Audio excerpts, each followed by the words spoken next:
இப்ப விஜயுடைய பாலிடிக்ஸ் எப்படி சார்? அவரோட குரோத் எப்படி பார்க்குறீங்க? ஏன்னா வந்து பூத் கமிட்டி அமைக்கிறதுக்கான வேலைகள்லாம் திட்டமிட்டு நகர்றாரு. அந்த அரசியல் எப்படி பார்க்குறீங்க?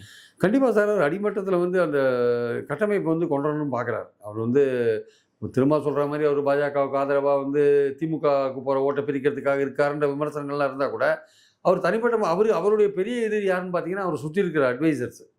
அவர வந்து ரொம்ப ஒண்ணும் இல்லாத பண்ணிடுவாங்க போல இருக்கு. ஓகே. இவ்வளோ பெரிய மீட்டிங் போடுறாரு, 2 நாள் மீட்டிங் போடுறாரு. இவ்வளோ பெரிய பயங்கரவாத இன்சிடென்ட் நடந்திருக்கு. ஒருத்தர் ஒரு அஞ்சலி செலுத்த கூட ஒரு நிமிஷம் மௌனமா இல்ல. எஸ். இது என்ன அரசியல் கட்சி இது? அவங்க நடந்த முதல் அரசியல் மாநாட்டுக்கு வந்தவங்களே இறந்து போயிட்டாங்க. அதுக்கு கூட ஒரு அதுக்கே அஞ்சலி கூட செலுத்தல. கிடையாது. ஆமா வீட்ல போய் பார்த்தாங்க போல இருக்கு அதுக்கப்புறம். ஆமா. அதுல ஆமா. விமர்சனம்லாம் வந்ததுக்கு அப்புறம் தான் போய் அப்ப பார்த்தாங்க. பார்த்தாங்க. இதுல ஒரு 28 பேர் இறந்து போயிருக்காங்க பயங்கரவாதத்துல. இத ஒட்டி வந்து பாஜக மதவாத அரசியல் பண்ணிட்டு இருக்காங்க.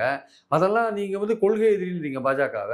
இறந்து போறவங்களுக்கு அனுதாபம் தெரிவிச்சுட்டு, பாஜக நடத்துற அரசியல பத்தி நீங்க பேசணுமா வேண்டாமா? யார் பொறுப்பு? இந்த தீவிரவாத செயலுக்கு யார் பொறுப்பு? யார் பொறுப்பேற்கணும்? போன்ற விஷயங்கள நீங்க பேசணுமா வேண்டாமா? நீங்க சும்மா 4 1/2 நிமிஷம் உங்க தொண்டர்கள்ட்ட பேசிட்டு போனா என்ன அர்த்தம்? நான் என்னன்னா, இன்னும் அந்த அட்வைசர் சரியில்ல. அவங்க சுத்தி இருக்கிறவங்க தான் அவருக்கு சொல்லணும். என்ன பேசணும்? ஏது பேசணும்? அவர் வந்து ஒரு செல்வாக்கு மிக்க நடிகரா இருக்காரு. அவர பார்க்கறதுக்கு நெறைய கூட்டங்கள் வருது. அவங்க தொண்டர்களா மாறுறாங்களா? ஓட்டு போடுறாங்களா? இல்ல அரசியல் மயப்படுத்தப்படுறாங்களான்றதெல்லாம் பொறுத்திருந்து பார்க்கணும். பட் ஆனா ஒரு கட்டமைப்ப உருவாக்க ட்ரை பண்றாரு. அவர் வந்து வொர்க் ஃப்ரம் ஹோம்ல இப்ப தான் வெளில வந்திருக்காரு. இன்னும் ஜனநாயகனுக்கு அப்புறம் தான் வெளியிலேயே வருவார். வந்து அடுத்த 6 மாசத்துல அவர் எப்படி மாவட்டத்துல டூர் பண்றாரு? அவருக்கு என்ன மாதிரியான வாய்ப்புகள் இருக்கு? எப்படிப்பட்ட திமுக எதிர்ப்ப வந்து கையில எடுக்கிறாரு? அதே சமயம் பாஜக எதிர்ப்பு அந்த அளவுக்கு தீவிரமா எடுக்கிறாரா இல்லையா? இதெல்லாம் ஒரு பத்திரிகையாளர்கள சந்திச்சா தான் கேள்வி கேட்க முடியும். அவருக்கு பார்க்கவே மாட்டேன்றாரு அவரு.